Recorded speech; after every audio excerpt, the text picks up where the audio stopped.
حبیب اجمی کا نام سنا ہوگا آپ نے، بغداد کے رہنے والے مشہور مالدار شخص، پیسہ بہت تھا لیکن معاملہ یہ تھا کہ سود پر پیسہ، سود کا کاروبار، لوگوں کو سود دینا، لوگوں سے سود لینا، یہ کاروبار چلتا تھا۔ مسلمانوں اگر اپنے معاشرے میں سود کی بلا ہے تو فوراً توبہ کر لو۔ میرے آقا صلی اللہ علیہ وسلم کا فرمان عالی شان ہے، جس نے سود کا ایک لقمہ کھایا وہ گناہ اتنا بڑا ہے کہ جیسے کہ کعبے کے سامنے اس نے اپنی ماں سے زنا کیا۔ یہ بہت خطرناک چیز ہے، لوگ اس کو آج ہلکے میں لیتے ہیں۔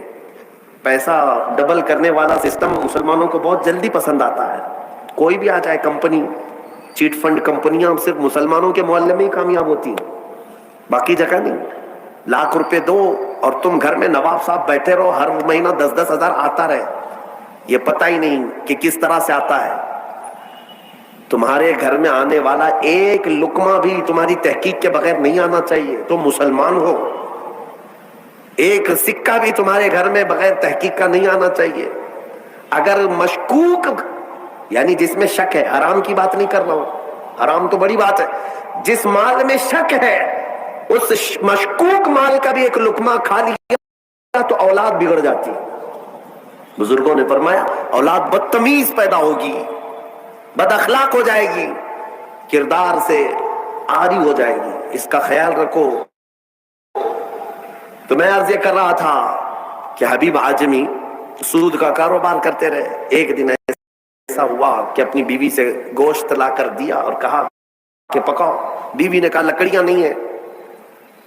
کہا کہ میں فلاں کے اوپر میرا سود آتا ہے، سود میں وہ لکڑیاں لے آؤں گا، سود میں لکڑیاں بھی، گھر کا آٹا بھی سود میں لا کر کے دیے۔ بیوی نیک تھی، سمجھاتی رہی۔ اس دن دعا کرتی، مولا میرے شوہر، میرے سرتاج، میرے رفیق حیات کو ہدایت دے دے۔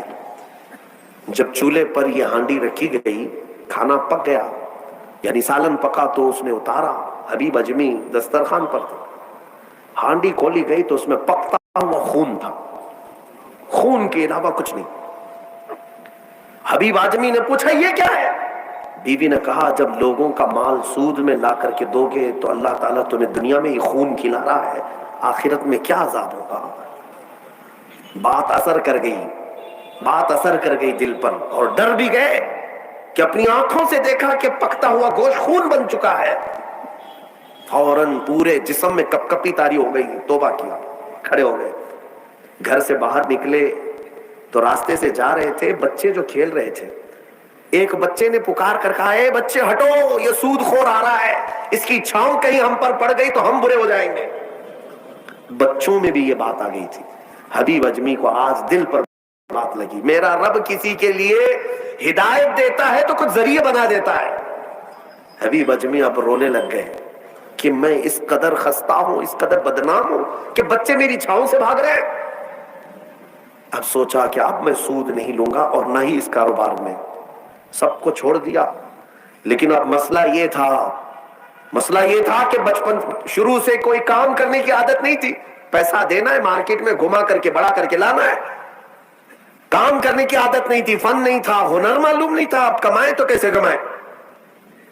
سوچا کہ اب یہ اس چیز کو چھوڑ دیا ہو، تو بیوی سے آ کر کے کہا میری رفیق حیات، میں نے توبہ کر لیا ہے، میں نے توبہ کر لیا، آج کے بعد سے یہ سود کی طرف میں ہاتھ بھی نہیں بڑھاؤں گا۔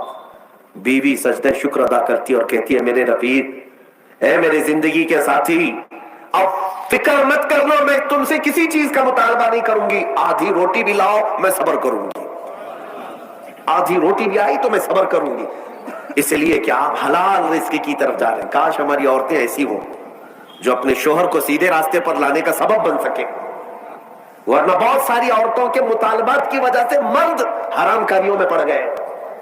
تنخواہ تھوڑی سی ہے، عورت کے مطالبے زیادہ ہیں، اس کے مطالبے پورے کر نہیں پا رہا ہے تو حرام کاریوں میں مصروف۔